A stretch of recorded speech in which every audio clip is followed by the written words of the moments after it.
सरकारें आती वादे करती हैं और वादे न पूरे करने पर बदल जाती, पर वर्तमान सरकार की बात ही कुछ और है। लोग कहते हैं लहर बड़ी स्ट्रांग है, लेकिन तेज और ऊंची लहरों पर जब आम आदमी अपनी छोटी सी कश्ती लेकर निकलता है तो कहीं पहुंचेगा या बह जाएगा ये कहना मुश्किल हो जाता है। लहर तो खूब स्ट्रांग है, पर बेरोजगारी के थपेड़ों ने देश के युवाओं की कॉन्फिडेंस की गत बना दी है। इधर लॉकडाउन की बद इंतजामी, कोरोना के खौफ से धंधा मंदा हो चला है, लेकिन जो वादे हुए थे गुड गवर्नेंस के वे कहीं खो से गए। नीतियां इस कदर टाइट हैं कि बिजनेस करने वाले हिल गए हैं, नौकरी की आस रखने वालों की बात तो भूल जाइए। लोगों की पेंशन तक में से कटौती की जा रही है।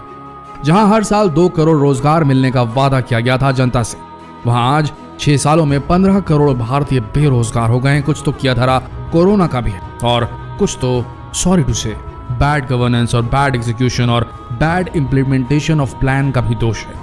सालों साल ड्रॉप लेकर कॉम्पिटिटिव एग्जाम की तैयारी करने वालों की हालत खराब है, क्योंकि एग्जाम्स ही नहीं हो पा रहे हैं। क्या यही गुड गवर्नेंस है, जहां पब्लिक तंग आती रहे और सरकार रूल्स रेगुलेशन थोपती रहे और मीडिया प्रोपेगेंडा करते हुए लहर को स्ट्रांग बनाए रखे? नई नौकरियों की बात ही छोड़ दीजिए, लोगों की पुरानी नौकरियां भी जा चुकी हैं, लेकिन फिर भी लहर स्ट्रांग है। और इस लहर को स्ट्रांग रखने के पीछे जो लोग हैं उनका कहना है कि कोरोना काल के कारण भारत में बेरोजगारी बढ़ी है, अर्थव्यवस्था लड़खड़ा गई है, उद्योग बंद हो गए हैं, दुकानें बंद हैं और इसीलिए लोगों का रोजगार छिनते जा रहा है। चलो मान लिया, बात कुछ हद तक सच भी है, लेकिन ऐसा तो नहीं है कि कोरोना वायरस सिर्फ भारत में ही तांडव मचा रहा है, बल्कि आज पूरी दुनिया पर कहर बनकर बरस रहा है। तो बाकी देश अपनी अर्थव्यवस्था और बेरोजगारी को किस तरीके से संभाल रहे हैं? अमेरिका की बात करें तो अमेरिकी सरकार हर उस व्यक्ति को घर बैठे पैसा दे रही है जिनका रोजगार छिन गया है, या वह लोग जो लॉकडाउन की वजह से काम नहीं कर पा रहे हैं। और ऐसे कई देश हैं जो इस समस्या से बखूबी लड़ रहे हैं। लेकिन भारत में क्या? पेट्रोल डीजल की कीमतें बढ़ाई पे बढ़ाई जा रही हैं। बस ट्रांसपोर्टर्स जिनकी गाड़ियां महीनों से बंद पड़ी थी बस अड्डों पर, उनसे टैक्स वसूला जा रहा है। जब आमदनी ही नहीं हुई तो टैक्स किस बात का? और देश में किसी राजा का राज है या डेमोक्रेटिक तरीके से चुनी गई सरकार का? आखिर भारत में सबसे ज्यादा टैक्स लिया जाता है, चाहे वो गरीब हो या अमीर, हर एक व्यक्ति टैक्स अदा करता है, चाहे वह इनकम टैक्स से हो, सामानों पर लगने वाले टैक्स से हो या किसी भी तरह का टैक्स हो। हर तरह का टैक्स एक भारतीय नागरिक सरकार को देता है और यह सिलसिला कई सालों से चलता आ रहा है। लेकिन जब कोरोना वायरस जैसी महामारी आती तो सरकारें अपने खजाने का दरवाजा खोलने की जगह भारत के नागरिकों से ही पैसा बटोरने का काम करती, कभी पीएम केयर्स फंड के नाम पे तो कभी किसी और नाम से। और सबसे बड़ी बात यह है कि सरकार रोजगार जैसे अहम मुद्दे पर आंकड़े ही जारी नहीं करती, दुनिया वालों को यह बताना ही नहीं चाहती कि हमारे यहाँ कितने बेरोजगार बैठे हैं। और जब कभी भी बेरोजगारों की आवाज उठती है तब उन्हें 10-20 किलो चावल देकर शांत करा दिया जाता है। अब आप सोच रहे होंगे कि जब सरकार बेरोजगारी के आंकड़े जारी नहीं करती तो आखिर ये आंकड़े आते कहां से? तो आपको बता दें कि 45 सालों से एक संस्था काम कर रही है इस पर, जिसका नाम है CMI यानी कि centre for monitoring Indian economy. और ये संस्था 45 सालों से बेरोजगारी के आंकड़े इकट्ठा कर रही है। उसके हिसाब से बेरोजगारी सबसे ज्यादा है इन सालों में। आज की तारीख में चाहे प्राइवेट सेक्टर हो या गवर्नमेंट सेक्टर, हर कोई बेरोजगारी की मार झेल रहा है। बात करें ऑटोमोबाइल सेक्टर की तो यहाँ पर करीब 30 लाख लोग अपनी नौकरियां गंवा चुके हैं। वहीं रिटेल सेक्टर में 60 लाख लोग अपनी नौकरियां गंवा चुके हैं। रेस्टोरेंट में काम करने वाले कर्मचारियों की संख्या भी कम नहीं है, यहाँ भी 20 लाख लोगों से ज्यादा की नौकरियां जा चुकी हैं। वहीं सबसे बड़ी रियल एस्टेट इंडस्ट्री में 1.5 करोड़ से ज्यादा लोगों ने अपनी नौकरियां गंवाई हैं। ट्रैवल और टूरिज्म में काम करने वाले लोगों का तो इससे भी बुरा हाल है। यहाँ पर करीब 4 करोड़ लोग बेरोजगार हो गए हैं। BA, BCom, PhD जैसी डिग्री के साथ क्वालिफाइड लोग पान के ठेले खोल रहे हैं, सड़कों पर पकौड़े तल रहे हैं, सब्जियां बेच रहे हैं। और शायद सरकार का लोगों को आत्मनिर्भर बनाने का यही प्लान है और इसी तरह से वो हर किसी को आत्मनिर्भर बनाना चाहती है। लेकिन आप खुद सोचिए, क्या आपने इतनी पढ़ाई, इतनी मेहनत सिर्फ ठेले खोमचे खोलने के लिए की थी?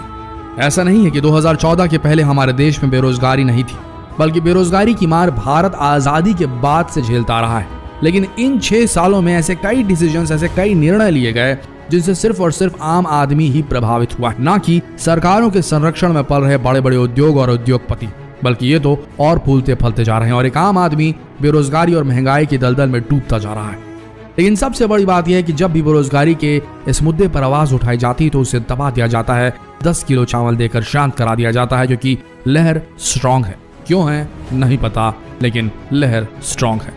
जानने वाली बात यह है कि अब लोगों की जेब में पैसा नहीं है, लेकिन पेट भरना भी जरूरी है। तो ऐसे में लोग क्या कर रहे हैं? आपको बता दें लोग अपना घर चलाने के लिए लंबे समय से जिन म्यूचुअल फंड्स में इन्वेस्ट कर रहे थे, उन्होंने अब पैसे निकालने शुरू कर दिए हैं। इस साल की जुलाई की बात कर रहे हैं कि रिपोर्ट के हिसाब से अब तक म्यूचुअल फंड से 10 अरब रुपए निकाले जा चुके हैं देश भर में। वहीं जिन लोगों के पास म्यूचुअल फंड नहीं था, उन्होंने सोना गिरवी रखकर पैसा उठाना शुरू कर दिया।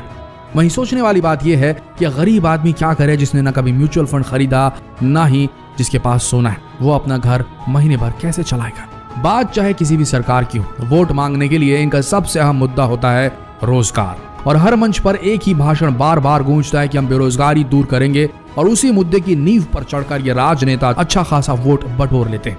शायद सरकार इस मुद्दे को सुलझाना ही नहीं चाहती, क्योंकि अगर ये मुद्दा सुलझ गया तो शायद अगली बार वोट मांगने के लिए उनके पास कोई बड़ा मुद्दा रहे ही ना। या यूं कहें, अगर लोगों की आवश्यकताएं पूरी हो जाएं तो सरकार किस मुद्दे पर वोट मांगेगी? अगर सरकारें चाहें तो देश के बहुत सारे मुद्दों पर काम करके उन्हें आसानी से सुलझा सकती। सरकार चाहे तो स्कूल, कॉलेज, इंडस्ट्री खुलवाकर लोगों को रोजगार दे सकती है। अमेरिका और कनाडा की तरह देश में एजुकेशन फ्री करवा सकती है। लेकिन असल में जब यही सारे मुद्दे खत्म हो जाएंगे तो सरकारें वोट किस मुद्दे पर मांगेगी, ये बात समझनी होगी। हमारी माने तो अब टाइम आ गया है कि नौकरी किसी और की नौकरी, नौकर बनने की इस होड़ से भारतीय युवा अब अपने आप को अलग करे। अपनी जिंदगी और अपने करियर को संवारने की बागडोर सरकारी नौकरियों और कॉलेज कोचिंगों को देना बंद करे नौकर बनने की इस होड़ को।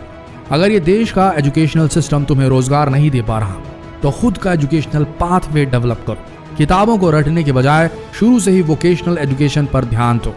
वो काम सीखो जिससे कुछ पैसे कमाए जा सके, नौकर नहीं एंटरप्रेन्योर बनो। अब तो बड़ी बड़ी मल्टीनेशनल कंपनियों ने भी अपने एम्प्लॉइज की डिग्रियां देखने के बजाय उनके कार्य कौशल को परखने का मन बना लिया है। तो भारत के युवा को खुद ही खड़ा होकर बदलना होगा और साथ देना होगा हर भारतीय अभिभावक को भी। एजुकेशन सिस्टम अगर रोजगार नहीं दे पा रहा तो खुद का एजुकेशनल पाथवे बनाना होगा, जहां किताबों को नहीं हुनर को पढ़ा जाए। और तब शायद दोस्तों भारत में लहर किसी की भी हो। भारत का युवा रोजगार के लिए यूं भीख की गुहार नहीं लगाएगा। बेरोजगारी का एक ही तोड़ है भारत में, स्वावलंबी बनना, सेल्फ डिपेंडेंट बनना। सरकारों का काम तो केवल अपने फेवर में लहर बनाना ही होता है। समझ सको तो समझ जाना, कभी हाथ फैलाने की जरूरत नहीं पड़ेगी।